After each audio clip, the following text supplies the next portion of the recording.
बीड सरपंच हत्या प्रकरणामध्ये मुख्यमंत्र्यांच्या निवेदनानंतर भाजपचे नेते सुरेश धस यांनी समाधान व्यक्त केलेलं आहे। तसंच जोवर पूर्ण चौकशी होत नाही तोवर शांत बसणार नाही अशी प्रतिक्रियाही त्यांनी दिली आहे।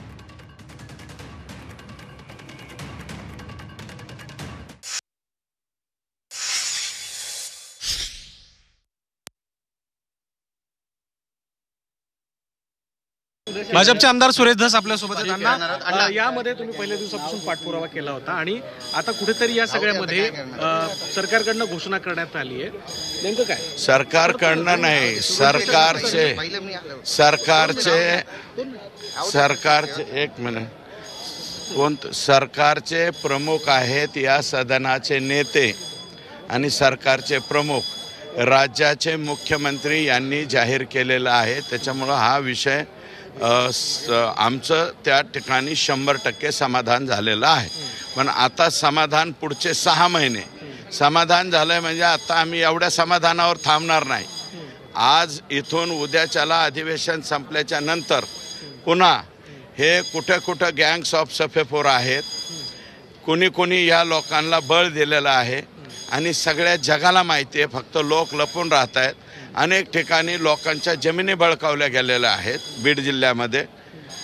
कोणाच्या नावावर आहेत काय आहेत त्याचे हळूहळू पुरावे आमच्याकडे यायला लागलेत। ते सगळे इन्व्हेस्टिगेशन टीमच्या पुढं आणि सगळ्यात महत्त्वाचं म्हणजे मुख्यमंत्र्यांचं मी मनापासून या ठिकाणी आभार मानेन की याच्यामध्ये IG स्वतः चौकशी करणार आहेत। आता IG चौकशी करणार म्हणल्यावरती इथे मॅनेजमेंट वगैरे असले काही प्रकार येणार नाहीत आणि त्याच्यानंतर त्याला डबल चौकशी लावली, न्यायालयीन चौकशीसुद्धा लावली आणि तिलासुद्धा मुदत दिली 3 महिने ते 6 महिन्यामध्ये ही चौकशी पूर्ण करावी। वाल्मिकरणांच्या नावाचा स्वतः मुख्यमंत्र्यांनी देखील उल्लेख केला आहे। हो, मुख्यमंत्री महोदयांनी आतापर्यंत जो उल्लेख केलेला आहे वाल्मिक कराड यांचा खंडणीच्या प्रकरणापर्यंत उल्लेख केलेला आहे आणि या खंडणीचं लिंकअप जर या 302शी लागलं तर वाल्मिक अण्णा सुद्धा 302 मध्ये येतील। वाल्मिक अण्णा मकोको म्हणजे मोकामध्ये सुद्धा येतील। बीड जिल्ह्यामध्ये विशेष कॅम्पेन राबवलं जाईल आणि या ज्या काही घटना घडतात आज SP ची बदली केलेली आहे। अविनाश बारगळ यांनी जो त्या ठिकाणी ढिलाईपणा दाखवलेला आहे, जे हे सगळे प्रकार होत आहेत, खोटे गुन्हे दाखल केलेले आहेत। माधव जाधव यांच्यावरती ॲडव्होकेट वकील आहेत, त्यांच्यावरती मारहाण करून सुद्धा गुन्हा दाखल केलेला नाही। बापाच्या नावावर पिस्तूल, पोरगा हवेत गोळीबार करतो, ह्याला लावतो।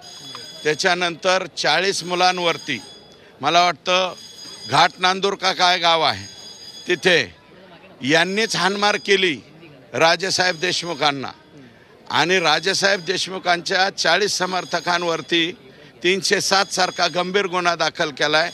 आमच्या बीडमध्ये चण्या फुटाण्यासारखे 307 दाखल केले गेलेले आहेत आणि त्याच्यामुळं वातावरण जास्त तप्त होत गेलेलं आहे।